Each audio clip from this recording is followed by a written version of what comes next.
నా పేరు డాక్టర్ జ్యోతుల శ్రీనివాస్ అండి. మేము ఇక్కడ 4 ఫాదర్స్ ఇక్కడే ఉన్నాం. మా ఫాదర్ కూడా డాక్టర్ శాశ్వరరావు, ఆయన కూడా ఇక్కడ ప్రాక్టీస్ చేస్తారండి.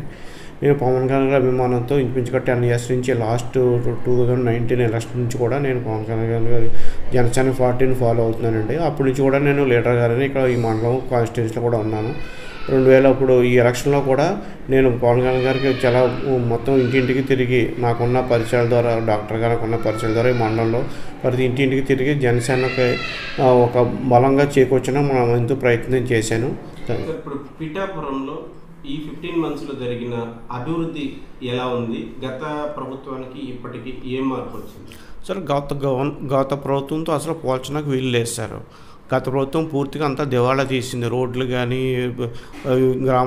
పల్లెటూరు గ్రామాల్లో తర్వాత డ్రైనేజ్ సిస్టమ్ ఏమీ లేదు. పవన్ కళ్యాణ్ గారు రావడం పిఠాపురంలో రావడం ఒక అదృష్టంగా పిఠాపురం నియోజకవర్గ ప్రజలు అందరూ భావిస్తున్నారండి.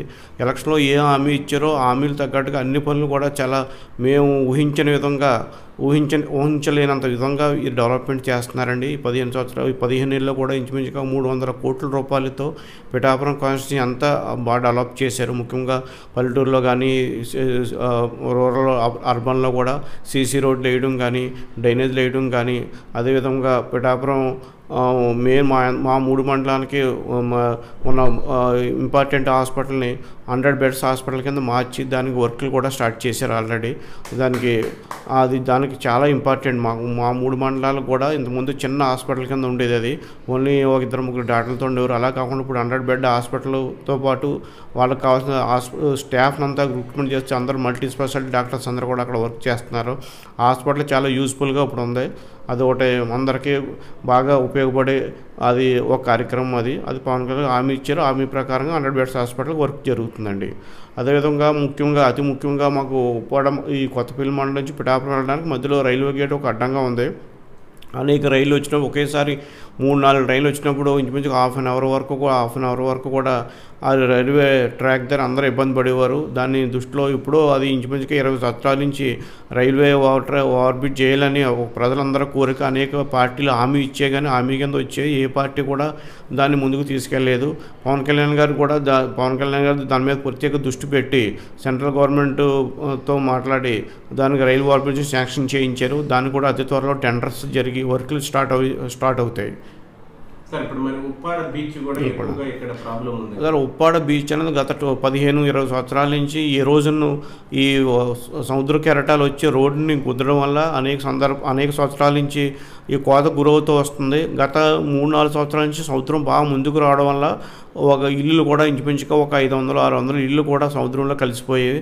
దానికి కూడా పవన్ కళ్యాణ్ గారు దృష్టి పెట్టి ఎలక్షన్లో కూడా మేము గట్టు వేస్తామని చెప్పారు. దానికి తగ్గట్టుగానే పవన్ కళ్యాణ్ గారు గెలవగానే ముందుకుండా వచ్చి ఉప్పాడ సముద్ర తీరానికి వచ్చి అవన్నీ మరి ఒకసారి పరిశీలించి పూర్తిగా అవగాహన చేసుకుని దానికి ఏ విధంగా ఈ సముద్ర కోత నివారించాలని ఒక మంచి టీంను కూడా, దానికి ఇంజనీరింగ్ టీంను అందరినీ పంపించి దానికి 320 కోట్లతో ఒక డిపిఆర్ చేయించి సెంట్రల్ గవర్నమెంట్ కూడా దాని ప్రపోజల్ పంపించారు. అతి త్వరలో కూడా అది శాంక్షన్ అవి ఈ గోడకి అది ప్రొడక్టివ్ వాళ్ళు స్టార్ట్ చేస్తారు.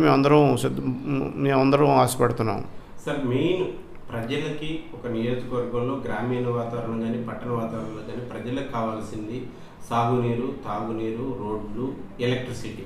మరి ఈ మౌలిక వసతులు ఇంతకు ముందు అంటే ఎలాంటి సమస్యలు ఉన్నాయి? ఇప్పుడు దాని మీద ఏం పరిష్కారం చేయబోతున్నారు? గత గవర్నమెంట్లో ఈ డ్రింకింగ్ వాటర్ని పూర్తిగా నిర్లక్ష్యం చేశారు. ఎక్కడెక్కడ బ్లాక్ అయిపోయి ఇప్పుడు పవన్ కళ్యాణ్ గారు రాగానే జలజీవన్ మిషన్ ముందు ఒక ఇంపార్టెన్స్గా తీసుకుని ప్రతి ఇంటికి కూడా డ్రింకింగ్ వాటర్ ఇవ్వాలనే ఉద్దేశంతో ఇంచుమించుగా మా మండలంలో 10 ఓవర్ హెడ్ ట్యాంకులు అండర్ కన్స్ట్రక్షన్లో ఉన్నాయి. అదేవిధంగా పైప్ లైన్స్ మొత్తం కూడా అండర్ గ్రౌండ్ పైప్ లైన్స్ అన్నీ కూడా మార్చారు. ఇంటింటికి మేము నెక్స్ట్ 1 ఇయర్లో ప్రతి ఇంటికి కూడా డ్రింకింగ్ వాటర్ ట్యాప్ వేసి అందరికీ కూడా త్రాగునీరుకి ఎవరు ఇబ్బంది పడకుండా చూస్తున్నామండి. ఇప్పుడు ఇక పరిష్కారం మేజర్ ఇష్యూస్ ఏంటి సార్? చేయాల్సింది ఇక ఫ్యూచర్ ఫర్దర్ ఇప్పుడు 1 ఇయర్ అయింది, ఇంకా 4 ఇయర్స్ మీ గవర్నమెంట్ ఉంది. ఇంకా కమింగ్ 4 ఇయర్స్లో ఎలాంటి ప్రణాళికలు అంటే యాక్చువల్గా బేసిక్లీ 15 నెలల్లోనే మౌలిక సదుపాయాలు అంటే డ్రైనేజ్ కానీ డ్రింకింగ్ వాటర్ సప్లై చాలా వరకు 50-60% వరకు కూడా మీట్ అవ్వడం జరిగిందండి. మిగతా ఏమైనా పెండింగ్ వర్క్ కూడా 1 ఇయర్లో కంప్లీట్ అవుతాయి మేము ఆశపడుతున్నాం. ముఖ్యంగా ఫిషర్మెన్స్కి ఉన్న ఈ సముద్ర కోత నివారణ మీద ఎక్కువ దృష్టి పెట్టారు సార్ అందరూ కూడా. దాని గురించి కూడా అది త్వరలోనే అది శాంక్షన్ అయ్యే వర్క్ స్టార్ట్ అవుతుందని మేము ఆశపడుతున్నాం. మిగతా విలేజెస్లో చిన్న ప్రాబ్లమ్స్ ఈ రీసెంట్గా కూడా 2 మంత్స్ నుంచి కూడా హౌసింగ్ స్కీమ్ అయి పెట్టారు. హౌసింగ్ స్కీమ్ కూడా అందరూ కూడా ఇళ్ల స్థలాలు లేని వాళ్ళు అందరూ ఇళ్ల స్థలాలకి అప్లై చేసుకున్నారు. వాళ్ళందరికీ కూడా స్క్రూటింగ్ చేసిన తర్వాత ఇళ్ల స్థలాలు కూడా దాన్ని స్టార్ట్ చేస్తారు. అదేవిధంగా పెన్షన్లు ముఖ్యంగా పవన్ కళ్యాణ్ గారిని అందరూ కూడా ఎంతో గొప్పగా అభిమానించిన కారణం ఏంటంటే ఆయన నిస్వార్థంగా సేవ చేస్తున్నారు. దానికి 2 ఉదాహరణలు చెప్తానండి. ఒకటి ఏంటంటే అనాథగా తల్లిదండ్రులు లేని పిల్లలను దేవుడి పిల్లలుగా ఆయన భావించి ప్రతి నెల ఒకళ్ళకి 5,000 రూపాయలు పెన్షన్ ఇస్తున్నారు. ఇది ఈ దేశంలో ఎవరు కూడా చేయని పని అండి. ఇది ఓన్లీ పవన్ కళ్యాణ్ గారు నిస్వార్థంగా ఆ పిల్లలకు అండగా ఉండాలనే ఉద్దేశంతో తల్లిదండ్రులు లేని అనాథ పిల్లల్ని ఆయన దేవుడి పిల్లలని పిలుస్తారండి. పవన్ కళ్యాణ్ గారి పిల్లలు అటువంటి పిల్లల్ని వాళ్ళకి 5,000 పెన్షన్ ఇస్తున్నారు. ఆయన సొంత డబ్బులు అండి అవి గవర్నమెంట్ డబ్బులు కాదు, ఆయన సొంత డబ్బులతో ఇచ్చారు. అదేవిధంగా హోలీ రోజున కూడా మహిళలు అందరూ కూడా మా చెల్లెళ్ళ కింద భావించే వాళ్ళందరికీ కూడా చాలామందికి చీరలు ఇవ్వడం జరిగింది. ఎప్పుడు కూడా అలా ఏ రాజకీయ నాయకుడు ఇవ్వలేశారు, ఆయన ఇచ్చారు. ఆయన నిస్వార్థంగా సేవ చేస్తారు. ఆ నిస్వార్థంతో మేము కూడా సేవ చేయగలిగిన ఆయన బాటలో మేము కూడా పయనిస్తున్నామండి. మా ముందు సర్వీస్ కూడా మేము ఈ చుట్టుపక్కల గ్రామాల్లో చేస్తున్నాం సార్.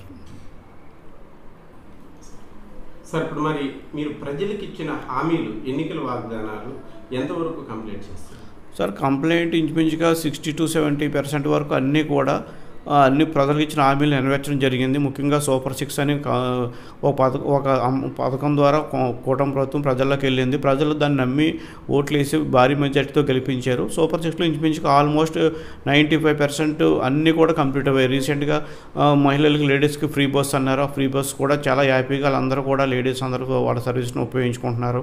అదేవిధంగా అమ్మఒడి గత గవర్నమెంట్లో ఒక ఇంటికి ఒకరికి ఇచ్చేవారు, కానీ ఇప్పుడు ఇంట్లో ఎంతమంది పిల్లలు చదువు అంతమందికి కూడా ఈ తల్లికి వందనం పథకం ద్వారా అందరికీ కూడా ఈ పథకానికి అమలు చేస్తున్నారు. అదేవిధంగా పెన్షన్ కూడా 2,000 పెంచేస్తున్నారు. అది సంక్షేమ పథకాల్లో ఎక్కడ కూడా గత గవర్నమెంట్ కంటే ఎక్కువగా బెటర్గా సంక్షేమ పథకాలు ఇస్తున్నారు. మోస్ట్ అన్నిటిగా ట్రాన్స్పరెంట్గా ఇస్తున్నారు. అన్ని పథకాలన్నీ కూడా ఏదేదో పైన ఇచ్చేసి నలుగురికి ఇచ్చాని కాకుండా అందరికి కూడా ట్రాన్స్పరెంట్గా ఇస్తున్నారు.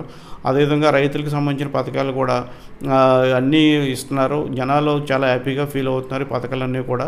ముందు అన్నిటికంటే ముఖ్యంగా గత గవర్నమెంట్లో ఎవరికి ఒక జాబ్ కూడా తీయలేదు. ఈ సంవత్సరం డిఎస్సి కూడా రిలీజ్ చేశారు. ఆల్రెడీ రిజల్ట్స్ ఇచ్చారు.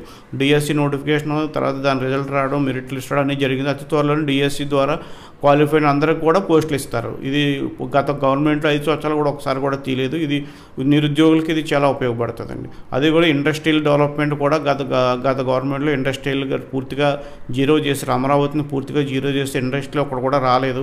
అది అమరావతి కూడా ఇప్పుడు పూర్తిగా చాలా సర్వేగంగా డెవలప్ అవుతుంది. ఇండస్ట్రీస్ కూడా అన్నీ వస్తున్నాయి. వైజాగ్ బేసిస్ కూడా కొన్ని ఫార్మా ఇండస్ట్రీలు అన్ని ఐటీ ఇండస్ట్రీలు వస్తున్నాయి. మా రాష్ట్రం కూటమి ప్రభుత్వం ముఖ్యంగా పవన్ కళ్యాణ్ యొక్క సహకారంతో అన్నీ కూడా అభివృద్ధి పనులు మంచి బాటలో నడుస్తున్నాయని ప్రజలందరూ కూడా హర్షం వ్యక్తం చేస్తున్నారు. అదే సార్ నోటిఫికేషన్ ఇప్పుడు కానిస్టేబుల్స్ కూడా నోటిఫికేషన్ ఇవ్వడం జరిగింది. ఇప్పుడు పూర్వం ఒక పోలీస్ స్టేషన్లో ఒక 50% కానిస్టేబుల్ మాత్రం ఉన్నారు. ఇప్పుడు కూడా అదే స్థితిలో ఉంది. ఒక స్టేషన్లో 10 మెంబర్స్ ఉండవలసిన కానిస్టేబుల్ 4 రోజులతో లాగించి వాళ్ళ మీద పని ఒత్తిడి భారం పడడం వల్ల టెన్షన్ పడడం, ప్రెజర్ పెట్టడం వల్ల వాళ్ళు సైకలాజికల్ చాలా ఇబ్బంది పడేవారు. ఇప్పుడు కూటమి ప్రభుత్వం రాగానే కూడా ఫస్ట్ టైం అప్పుడు హామీ ఇచ్చింది వాళ్ళకి కానిస్టేబుల్ని.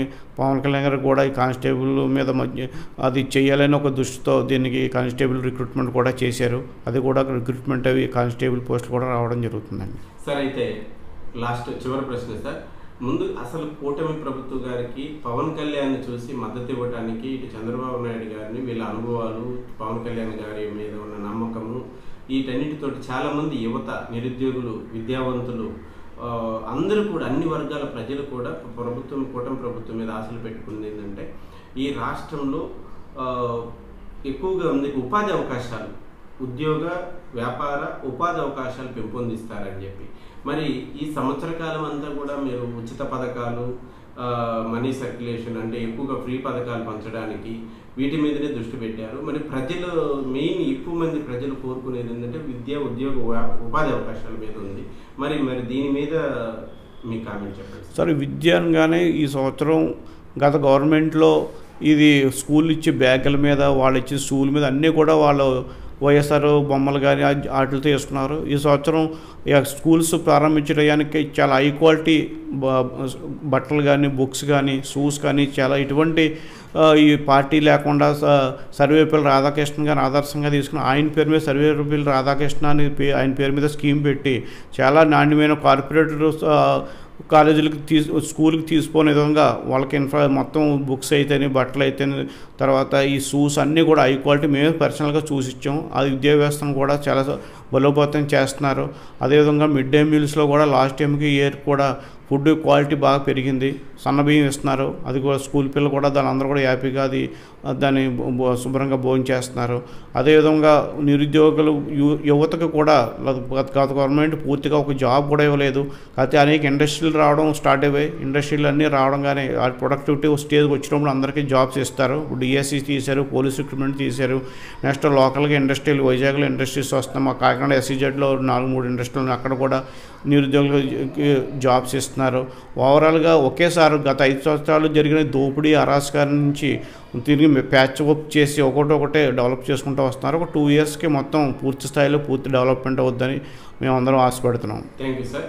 సార్, అయితే మీ దగ్గరికి చాలా గ్రామీణ వాతావరణంలో పేదలు, నిరుపేదలు అందరూ వస్తూ ఉంటారు. పబ్లిక్ ఫీడ్బ్యాక్ ఎలా ఉంది సార్?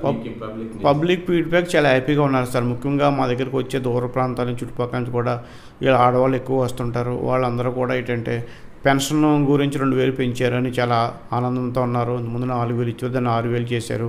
అది చాలామంది ముసలి వాళ్ళకి వాళ్ళు పిల్లలు ఉన్నదారు, పిల్లలు వాళ్ళు తిరిగితే ఎక్కడికి వెళ్ళిపోవడం, వీళ్ళు ఒంటరిగా ఉండడం, వాళ్ళకి మందులకి, డైలీ లివింగ్కి ఆ డబ్బులు చాలా ఎంతో ఉపయోగపడుతుందని హ్యాపీగా ఫీల్ అవుతున్నారు.